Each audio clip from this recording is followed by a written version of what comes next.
Hi, this is Mrs. Nichols, and I'm going to sing and read you a book.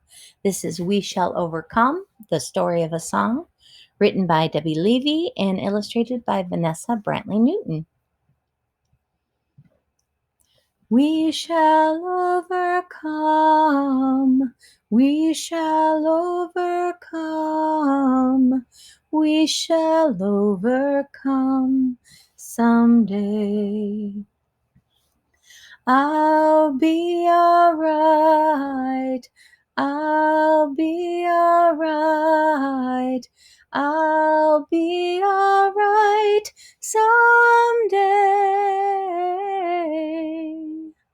Back in slavery times, when enslaved people worked long days with no pay and no say, no freedom, no fairness, no choice and no chance, the people sang. They suffered, yet they sang, to soothe the hurt, to fight the cruelty, to declare that, yes, they were human beings. Oh, deep in my heart, I do believe I'll be all right someday.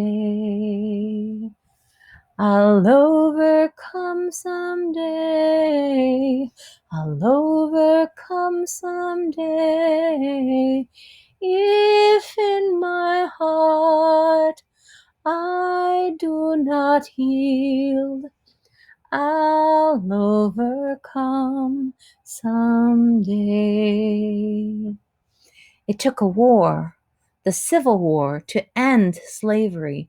But even after, white people treated Black people as less than fully human, excluding them, ignoring them, blaming them, even attacking them, all because of the color of their skin. Black people were no longer slaves, it was true, but they were not truly free. Still, they believed things would get better. Still, they sang. We will overcome. We will overcome. We will overcome someday. It wasn't easy to believe. It wasn't easy when white people shut out African Americans from good jobs and good pay, schools and libraries and neighborhoods, restaurants and hotels and bathrooms, train cars and bus seats, playground and parks. But Black Americans and some white Americans did believe they could overcome the unfairness, hate, and violence. They started to protest. They brought a church song, I Will Overcome, to the streets.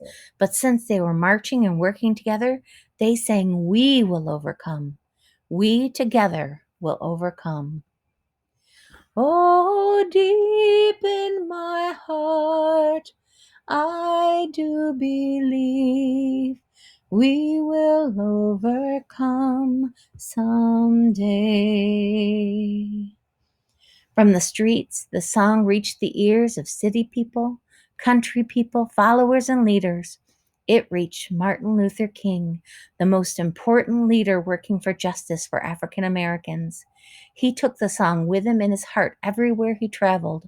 The words changed a little, but the spirit stayed the same. We shall overcome. We shall overcome. We shall overcome someday. Oh, deep in my heart, I do believe we shall overcome someday. There are many forms of race hatred and many ways to fight it.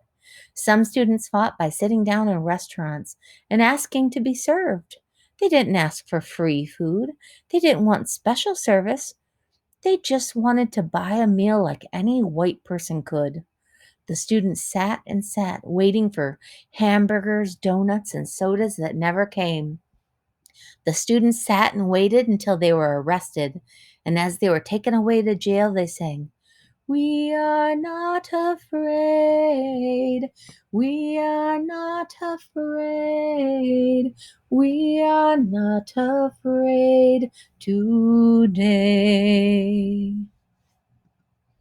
More and more people decided to stand up for rights for African Americans. One small group, the Freedom Singers, traveled 50,000 miles in 9 months to living rooms, concert halls, elementary schools, jails, high schools, and rallies, bringing We Shall Overcome to people in 40 states, inspiring them to believe that change was coming. We are not alone. We are not alone. We are not alone today. The biggest gathering of people united in support of fairness for African Americans took place in the nation's capital. Marching toward the Lincoln Memorial, hundreds of thousands of people, black and white, and young and old, joined hands, joined voices, and sang, "We'll walk hand in hand, we'll walk hand in hand, we'll walk hand in hand someday." Slowly, slowly, things were changing. Laws were passed, but race hatred stayed strong, even stronger than laws. So President Lyndon Johnson gave a speech. His ancestors once held slaves in Texas and Georgia, but President Johnson looked out at the millions of people watching him on television, spoke of equal rights, human rights, and voting rights for African Americans, and recited the words of the song, "We must overcome the crippling legacy of bigotry and injustice, and we shall overcome." How could such a song stay in one country? It could not. We Shall Overcome sailed across the oceans to other countries where people faced injustice. It traveled to South Africa, where Black Africans embraced it as their own freedom song in their long struggle against an all white government that treated them as outcasts in their own land.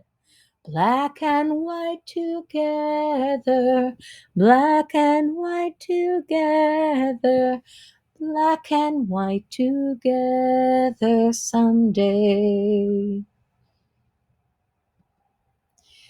We will live in peace. We will live in peace. We will live in peace someday.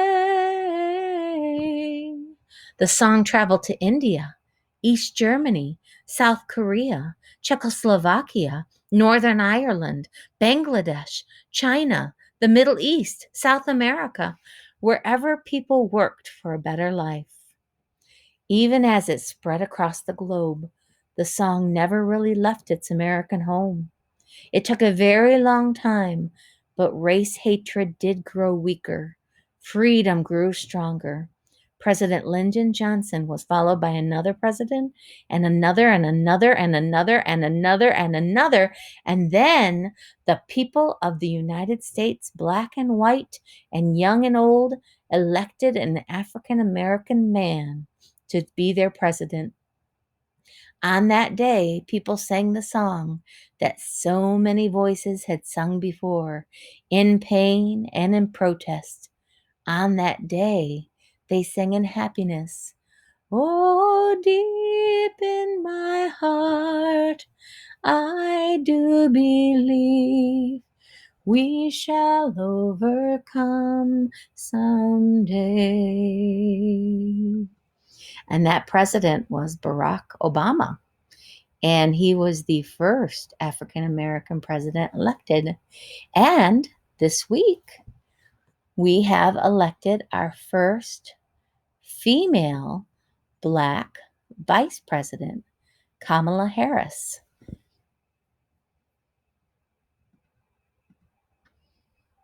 Today, people still struggle against hatred and for freedom, against poverty and for fairness, against despair and for hope.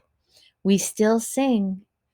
We still sing to declare that yes, we are all human beings, deserving of respect, sharing the same planet, the same future together. What an amazing song, and what an amazing history for this song. Thank you very much for listening. Bye bye.